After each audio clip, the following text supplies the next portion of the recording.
It was important to me that he looked good. He's a hero, a real one. Nicolas Cage has never been an actor bound by convention. Over the course of his career, he has carved out a singular place in film history, moving seamlessly between mainstream blockbusters, art house experiments, and deeply personal character studies. Few performers have embraced such a wide spectrum of roles with the same level of commitment. One moment he is the unhinged villain of Face Off, the next he is delivering an Oscar-winning performance in Leaving Las Vegas, or a meditative, introspective turn in Pig.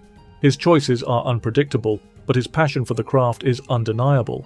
It is fitting, then, that his personal list of favourite films reflects a similarly diverse and uncompromising approach to cinema.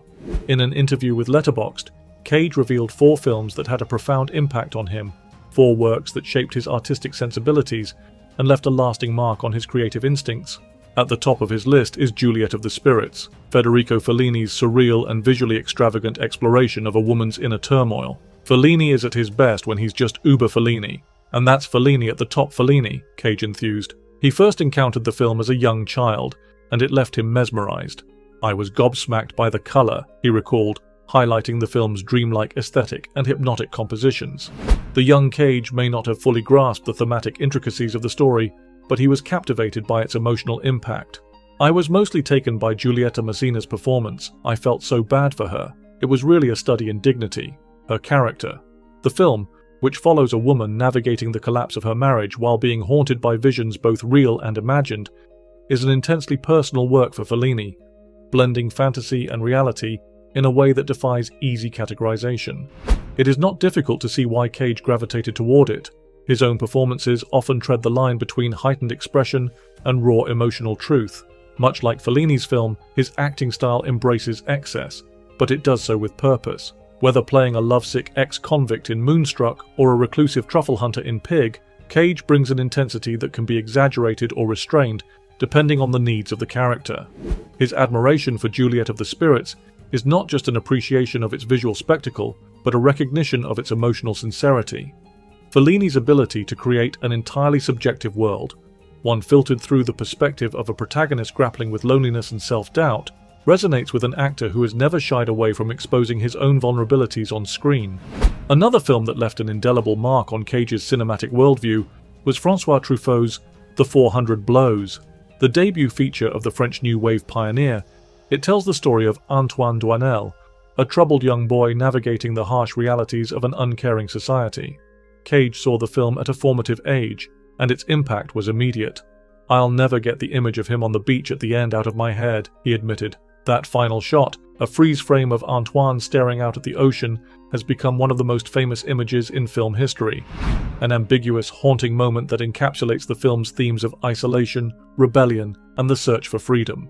Truffaut's film is deeply humanistic, finding beauty and tragedy in the everyday struggles of its protagonist. It is a work that values honesty above sentimentality, and Cage's response to it reveals something about his own artistic inclinations.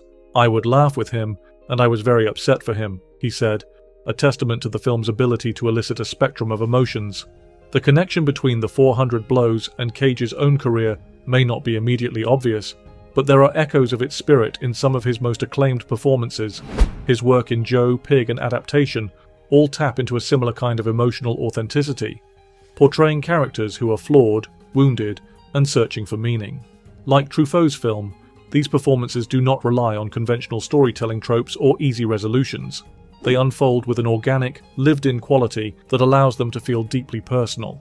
Perhaps the most ambitious film on Cage's list is 2001: A Space Odyssey, Stanley Kubrick's visionary science fiction epic.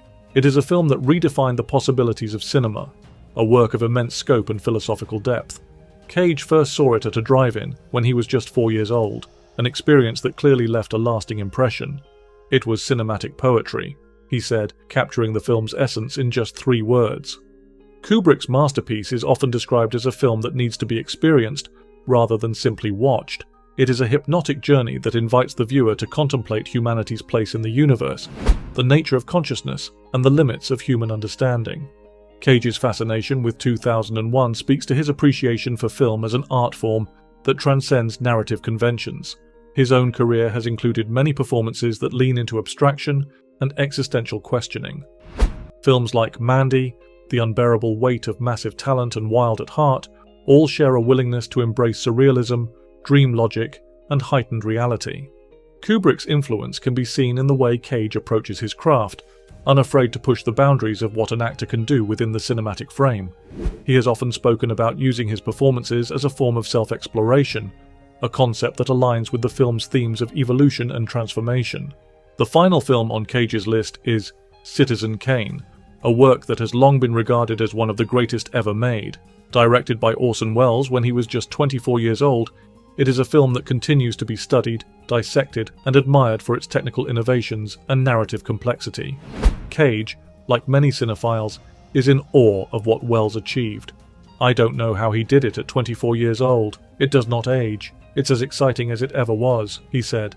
Citizen Kane is a film that redefined cinematic language, pioneering techniques that are now considered fundamental to visual storytelling.